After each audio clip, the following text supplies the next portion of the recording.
सहना भवतु सहनो भुनक्तु सह वीर्यं करवावहे तेजस्विनावधीतमस्तु मा विद्विषावहे। ओम शांतिः शांतिः शांतिः। कृष्णाय वासुदेवाय हरे परमात्मने प्रणतक्लेशनाशाय गोविंदाय नमो नमः। गुरुर्ब्रह्मा गुरुर्विष्णु गुरुर्देवो महेश्वरा गुरुर् साक्षात् परब्रह्म तस्मै श्री गुरवे नमः।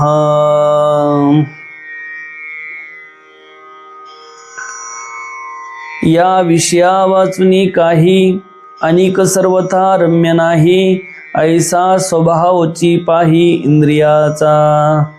भगवंताच्या असीम कृपेने विश्वमाऊली ज्ञानोबरायाच्या असीम कृपेने सकल संतांच्या आशीर्वादाने सद्गुरुदेवाच्या आशीर्वादाने चालत असलेल्या नित्य ज्ञानेश्वरी चिंतनामध्ये आज आपण दुसऱ्या अध्यायातील 120 क्रमांकाच्या ओवीपासून प्रारंभ करत आहोत।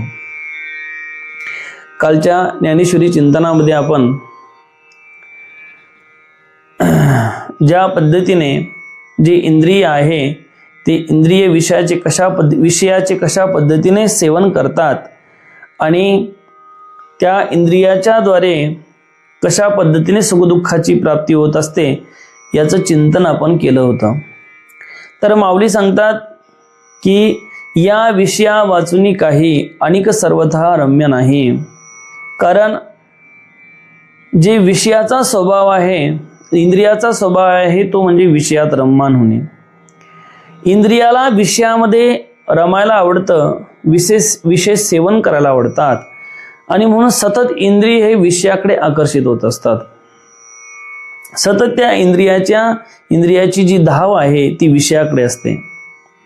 अरे असं म्हणतात की शब्द स्पर्श रूप रस गंध हे जे पंचविषय आहे हे जे काही पंचविषय आहे हे पंचविषय एका प्राणी मात्र्याला एक एक वाटून देण्यात आला आहे। अरे शब्द विषयामध्ये हरिण नावाचा प्राणी जातो। हरिणाला शब्दाचं विशेष आकर्षण असतं। काय असतं? विशेष आकर्षण असतं आणि विशेष आकर्षण असतं आणि तो जो हरिण असतो त्या हरिणाला शब्द म्हणजे संगीत आवडतं। अरे अशी उदाहरण सांगितलं जातं की एक राजा होता आणि त्या राजाला हरिणाचे शिकार करण्याची रोज सवय होती आणि रोज तो जंगलामध्ये जायचा, हरिणाची शिकार करायचा। परंतु एक दिवस असा वेळ आला की त्या राजाला हरिणच शिकारीसाठी मिळत नव्हतं। कारण सगळ्या हरिणाला माहीत होतं की हा दुष्ट राजा रोज आपल्या कोणत्या ना कोणत्या हरिणाची शिकार करत आहे, म्हणून सगळे जे काही हरिण आहे ते जे काही जंगल आहे ते जंगल सोडून किंवा राजाचा रथ पाहिल्यानंतर ते सगळेच्या सगळे पळून जायचे। त्यामुळे हरिणाची शिकार त्यांना मिळणं शक्य नव्हती। त्यामुळे जो राजा आहे राजाचा छंद होता की हरिणाचा शिकार करणे। हरिणाची शिकार मिळत नसल्यामुळे राजा हळूहळू चिंता करू लागला आणि चिंता करू लागले। तब्येत सुद्धा राजाची खालू लागली आणि अनेक पद्धतीने उपचार करून पाहिले परंतु राजावर त्याचा परिणाम होत नव्हता। त्यावेळेस एक दिवस राजाच्या मार्फत प्रधानमंत्र्यांना असं पुकारलं की जो कोणी राजाची तब्येत जो बरी करेल आणि त्याला बक्षीस दिल्या जाईल। काय दिल्या जाईल? बक्षीस दिल्या जाईल असं जाहीर केल्यानंतर वेगळ्या पद्धतीने लोक उपचार करू लागले पण राजाला काही फरक पडत नव्हता। शेवटी एक संगीतकार होता। संगीतकार राजाला भेटण्यासाठी आला। सर्वप्रथम प्रधानजीला भेटला। प्रधानजीला सांगितलं मी तुमच्या राजाची तब्येत बरी करू शकतो। म्हणजे कसं काय? म्हणजे तब्येत मी बरी करू शकतो। मग प्रधानजी म्हणाला अरे अनेक लोक येतात, अनेक लोक सांगतात की मी तब्येत बरी करेल परंतु असं होतं की सांगतात अनेक गोळ्या औषधी खाऊ घालतात, जडीबुटी खाऊ घालतात पण फरक मात्र काही पडत नाही।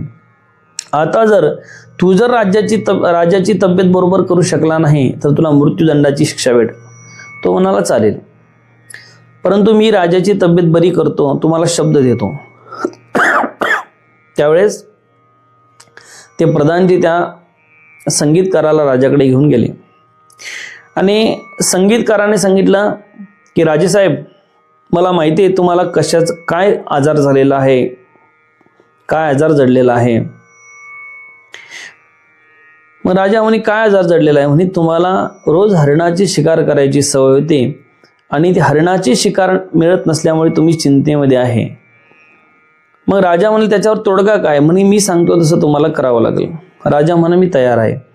म्हणे काय नाही म्हणे राजेसाहेब, फक्त तुम्ही मी जे शिकवेल ते जे काही राग आहे त्या रागाचं तुम्ही गायन करायचं आणि रागाचं गायन केल्यानंतर मी सांगेल तेवढ्या दिवस त्या रागाचं गायन करायचं आणि रागाचं गायन केल्यानंतर मग मी तुम्हाला सांगेल की काय करायचं तर.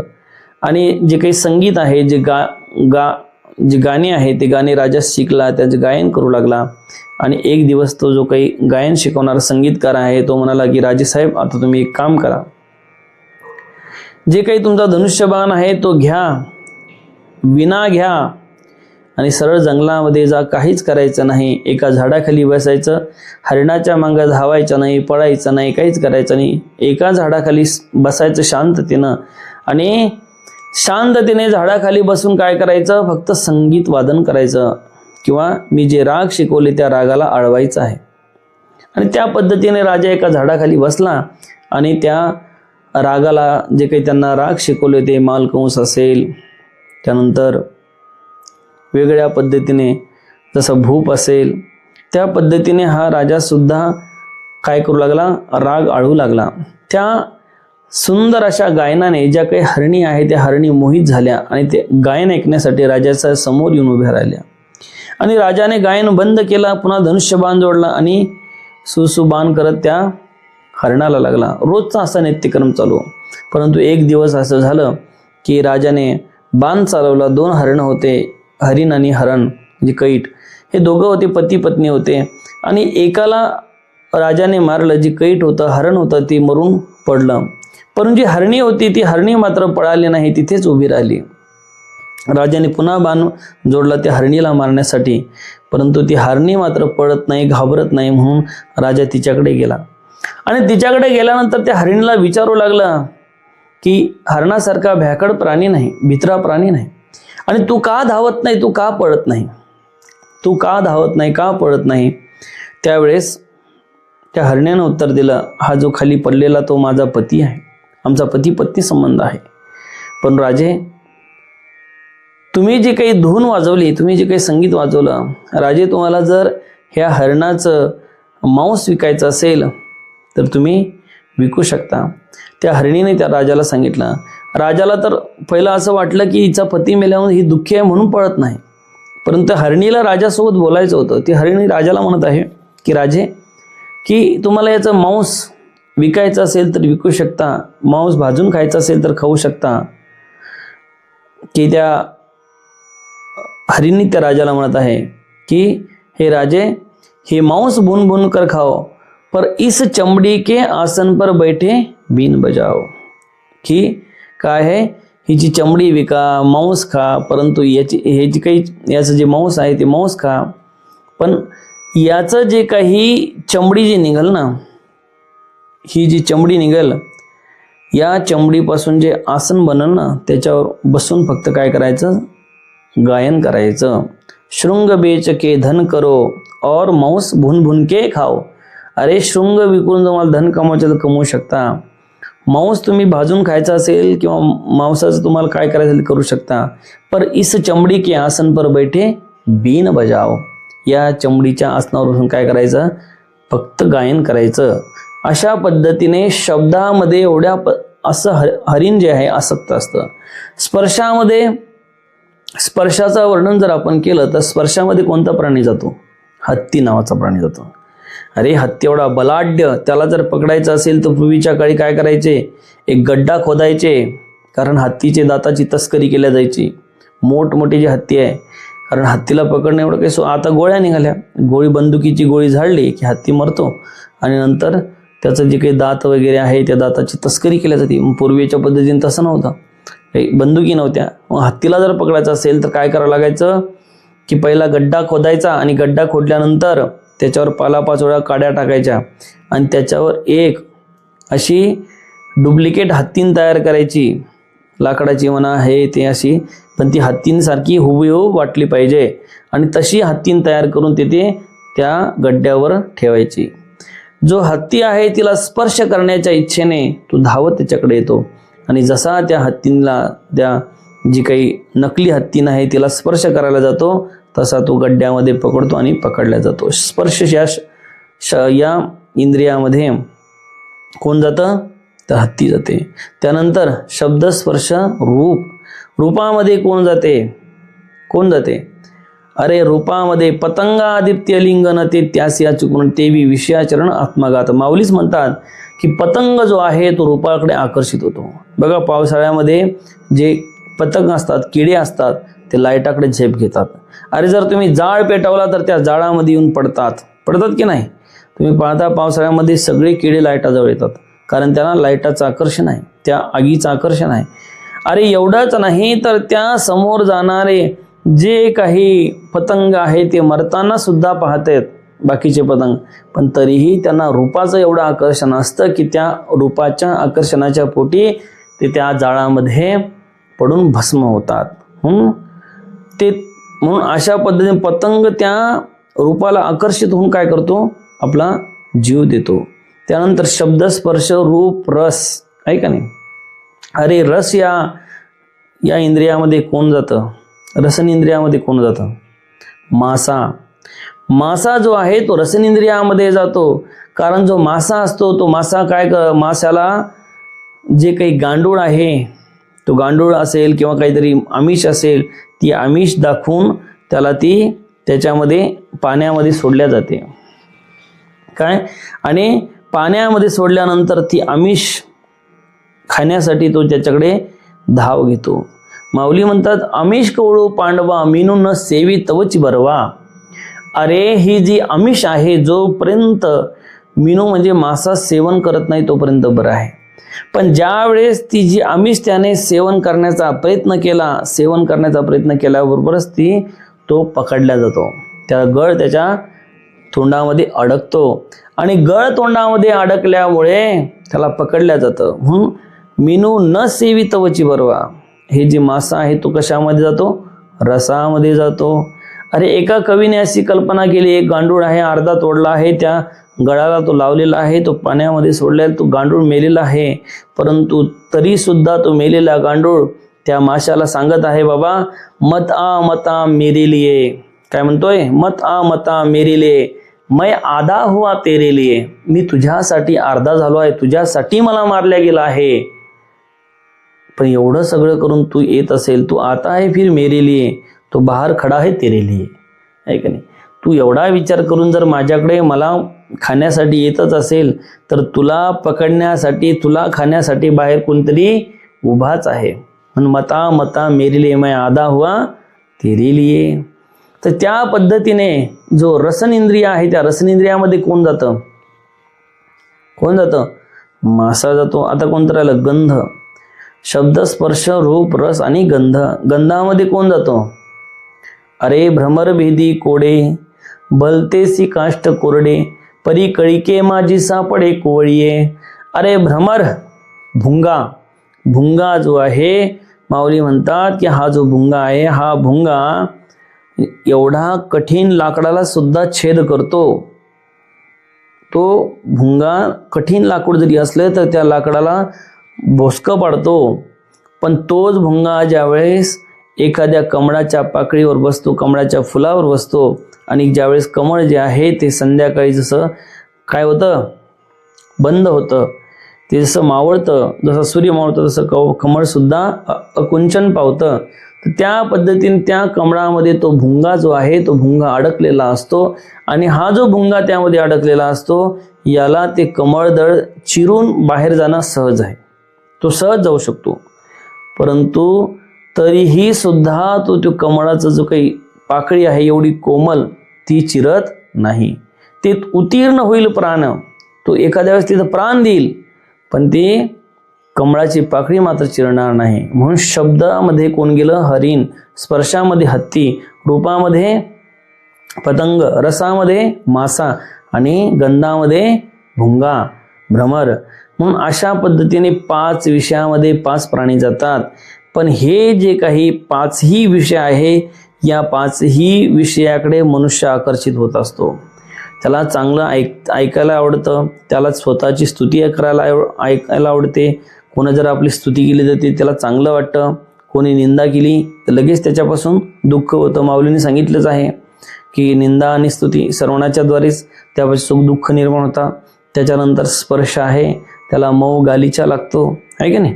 त्याला मऊ गालीचा लागतो, त्याला स्पर्श, मुलायम, पाकळी, फूल याच्यापासून सुख वाटतं. पण तेच काट्यापासून त्याला दुःख होतं. म्हणजे स्पर्शामध्ये सुद्धा मनुष्य जातो. त्यानंतर रूप आहे, रूपामध्ये अरे त्याला चांगलं पाहायला आवडतं, वाईट पाहायला आवडतं का? वाईट आणि चांगलं आणि वाईट ह्याचा जर विचार आपण केला तर चांगलं काय आहे? चांगलं काय आहे तर चांगल्या गोष्टी पाहणं हे चांगलं आहे, वाईट गोष्टी पाहणं हे वाईट आहे. पण त्याला चांगलं पाहायला आवडतं म्हणजे ह्या गोष्टी पाहायला आवडतात, ज्या गोष्टी पाहायच्या नाही तो सुद्धा तो पाहत असतो. आणि वाईट म्हणजे भ्यासूर जे आहे, भ्यासूर म्हणजे एखादा लाकडावर भूताचा भ्रम झाला किंवा भूत दिसलं किंवा एखादा 11-12 माणूस दिसला तर ते त्याला आवडतं का? नाही, त्याला ते दुःखदायी ठरतं. तसं रस विषय आहे, रसामध्ये त्याला चांगले पदार्थ सेवन करायला आवडतात, आहे की नाही? एखादं खारट झालं असेल तर ते खायला आवडतं का? नाही. एखादा आंबट असेल पदार्थ तर खायला आवडतो का? नाही. अरे एखादा पदार्थ खराब झाला असेल तर तो खातो का? नाही. कारण त्याचं रसेंद्रिय सांगते हे काय झालेलं आहे, खराब झालेलं आहे. मग त्याच्यापासून सुख दुःख निर्माण होतात. आणि दुसरी गोष्ट गंधापासून, चांगला सुगंध आला तर त्याला बरं वाटतं, दुर्गंध आल्यानंतर लगेच नाकावर काय म्हणतो, रुमाल ठेवतो की नको बाबा. म्हणून या 5ही विषयामध्ये काय आहे, मनुष्य आसक्त झालेला आहे. म्हणून माऊली सांगतात बाबा की या विषया वाचून काही अनेक सर्वथा रम्य नाही. या विषयामध्ये रमायलाच या इंद्रियाला आवडतं. ऐसा स्वभावची पाहिंद्रियाचा. शब्दाला ऐकायला आवडतं, कोणतं चांगलं ऐकायला आवडतं, शब्दाला पिक्चरचे गाणे ऐकायला आवडतं, आहे का नाही? शब्दाला चांगले पिक्चर पाहायला ऐकायला आवडतात. पण तेच ज्ञानेश्वरीचं चिंतन ऐकायला आवडतं का? नाही. तेच गीता ऐकायला आवडते का? नाही. तेच चांगल्या पद्धतीने महाभारत रामायण पाहायला आवडतं का? नाही. पण माणसाला काय, ज्यामध्ये मारामारी आहे, ज्याच्यामध्ये भांडणं आहे, ज्याच्यामध्ये आणखीन वेगळे कंटेंट आहे, असे पद्धतीने ऐकायला आवडतं. पण चांगलं आवडतं का? नाही. तसं शब्द आहे, स्पर्श आहे, रूप आहे, रस आहे, गंध आहे, ज्यापासून माणसाला काय स्वभाव माणसाचा असा आहे की ते इंद्रियापासून तो विषयात सुख शोधण्याचा प्रयत्न करत असतो. म्हणून स्वभावाची पाहि इंद्रियाचा, असं स्वभावाचा आहे इंद्रियाचा. पुन्हा माऊली सांगतात हे विषय तरी कैसे, हे विषय तरी कैसे, रोहनीचे जळ जैसे, का स्वप्नीचे आभासे भद्र जाती. अरे माऊली सांगतात की हे विषय कसे आहे, तर या विषय रोहिणीचे जळ जैसे. रोहिणीचे जळ म्हणजे काय? मृगजळ. अरे मृगजळ जे आहे ते मृगजळ खरं आहे का? नाही. अरे उन्हाळ्यामध्ये जे काही लाटा दिसतात, उन्हाळ्यामध्ये ज्या काही लाटा प्रतीत होतात, काय होतात? प्रतीत, त्या सत्य नसतात. काय? उन्हाळ्यामध्ये जे काही लाटा प्रतीत होतात त्या सत्य असतात का? नाही. माऊलीने ज्ञानेश्वरीमध्येच म्हटलं आहे बघा, 2 पर्वत असतात. काय असतात? 2 पर्वत असतात. आणि 2 पर्वत असतात. एका पर्वतावर मृगजळ असते, एका पर्वतावर मृगजळ नसते, आणि त्यामुळे तो पर्वत कसा असतो? कोरडा असतो. परंतु दुसऱ्या पर्वतावर मृगजळ असतो, त्यामुळे तो पर्वत कसा असतो? कसा असतो? तोही कोरडाच असतो. माऊली म्हणतात ना, मृगजळ जेत नुमंडे, काय तेच असे पहा कोरडे, मग उमंडे तेथे जोडे ओलांशु काही. अरे ज्ञानोबराय सांगतात की मृगजळ जेत नुमंडे, मृगजळ जिथं नाही, ज्या ठिकाणी मृगजळ नाही असा जो काही ठिकाण आहे ते कोरडं आहे. काय आहे? कोरडं आहे. काय आहे? कोरडं आहे. अरे ज्या ठिकाणी मृगजळ नाही ते ठिकाण कसं आहे? कोरडं आहे. मृगजळ जेत नुमंडे तेत असे पहा कोरडे, मग उमंडे तेथे जोडे ओलांश काही. मग ज्या ठिकाणी मृगजळ आहे त्या ठिकाणी काही ओलांश आहे?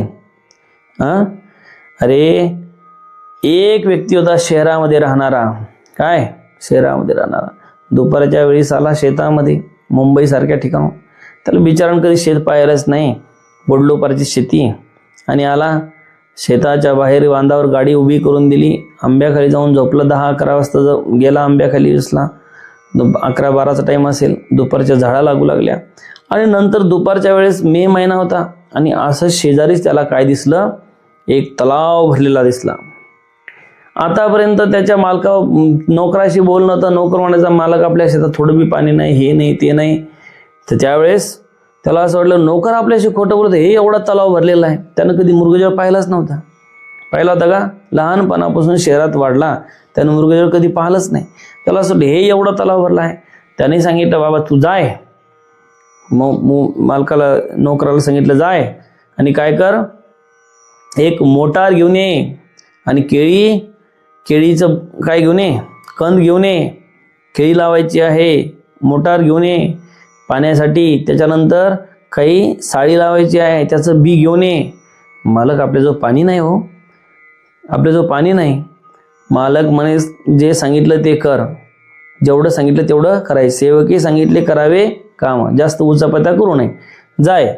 बिचारायला सेवकाला काय गेला, मालकानं पैसे पाठवले दुकानदाराले, सांगितलं की बाबा द्या मोटर घेतली, गाडी टाकली, केळी घेतली, साडी घेतली, सगळं आले. दुपारी निघाला दुकानदाराहून, तो आला संध्याकाळी 4-5 वाजता. तर हा जो काही आहे म्हणून मी विश्रांती घेतो, विश्रांती घेतली आणि बरोबर 5 वाजता उठला. 5 वाजता ऊन कमी झालं. ऊन कमी झाल्यानंतर जो दिसणारा तलाव आहे तो पुन्हा दिसला नाही. त्या ठिकाणी पुन्हा नागाटी दिसू लागली. तो म्हणे इथे तर मग तलाव होता आणि पाणी गेलं कुठं, कुठे गेलं पाणी? तवरक हा नोकराला आपली गाडी घेऊन म्हणे महाराज कुठं लावायची केळी? तो म्हणे बाबा इथं तलाव होता. काय या ठिकाणी तलाव होता? अरे या ठिकाणी तलाव होता, गेला कुठं? अहो म्हणे मालक तलाव नव्हताच, आहे की नाही? अरे माऊली म्हणतात मृगजळाची नितळे जी दुरुणी दिठीने हाळे. काय मृगजळाचं तळ जसं दुरून पाहिल्यानंतर तळ दिसतं, ती दुरुणी दिठीने हाळे. ते वाचुनी पाणी साळी केळी लावशी काही, त्याच्या वर्षावर जर साळी केळी लावल्या तर किती केळं किती साळीला येतील का केळं? अरे मृगजळाच्या पाण्यावर किती केळं लागतील एका झाडाला? पाणी केळच लागू शकत नाही, ते जगू शकणार नाही. तसं या ठिकाणी माऊली म्हणतात हे विषय तरी कैसे रोहिणीचे जळ जैसे. रोहिणीचे जळ म्हणजे मृगजळ ना, किंवा का स्वप्नीचे आभासे भद्र जाते, का स्वप्नामध्ये पाहिलेला हत्ती वगैरे जसा भास असतो त्याप्रमाणे हे विषय आहे. अरे स्वप्नामध्ये कधी कधी तुम्हाला स्वप्न पडतं आणि त्या स्वप्नामध्ये तुम्हाला चांगल्या चांगल्या पक्वान्न खायला मिळतात, आहे की नाही? चांगल्या चांगल्या पक्वान्न तुम्ही खातात आणि चांगले चांगले पक्वान्न खाल्ल्यानंतर म्हणतात पोट भरलं. काय म्हणतात? पोट भरलं. आणि लगेच शेव येतो तर पाहता तर पोटात काहीच नाही, भूक लागली आहे. अरे स्वप्नात पदार्थ खाल्ले तुम्ही लगे पोट भरला असं समाधान तुम्हाला मिळालं, पण प्रत्यक्षात पाहिलं तर पुन्हा पोटात काहीच नाही. त्या पद्धतीनं की जसं ते स्वप्नामध्ये दिसलेला जो हत्ती आहे तो हत्ती खरा नसून तो एक भास आहे, तो सत्य आहे का? नाही. देखे अनित्यतया परी म्हणून तू अभेरी, हा सर्वथा संगुण धरी धनुर्धरा. म्हणून त्या पद्धतीने माऊली सांगतात की अनित्य, भगवंत अर्जुनाला ते सांगतात की अनित्यतया परी म्हणून तू अभेरी. अशा प्रकारे हे विषय अनित्य आहे, म्हणून हे अर्जुना त्याचा तू त्याग कर. विषयाची थोडी देखील संगती करू नकोस, कारण विषयाच्या संगतीमध्ये जर तू रमला तर कदाचित तुला दुःखाचीच प्राप्ती होईल. हे विषय तरी कैसे रोहिणीचे जळ जैसे, रोहिणीच्या जळासारखे हे विषय आहे. आणि म्हणून हे अनित्य विषय आहे, ते सत्य नाही. आणि अनित्य विषय असल्यामुळे, जे अनित्य विषय असल्यामुळे त्या अनित्य विषयापासून तुला कधीही समाधान सुख मिळणार नाही. अशा पद्धतीने या वयावर आपण चिंतन केलं आहे. उद्या आपण 15 क्रमांकाच्या श्लोकापासून प्रारंभ करू. ओम पूर्णमदः पूर्णमिदं पूर्णात् पूर्णमुदच्यते पूर्णस्य पूर्णमादाय पूर्णमेवावशिष्यते. ओम शांती शांती शांती.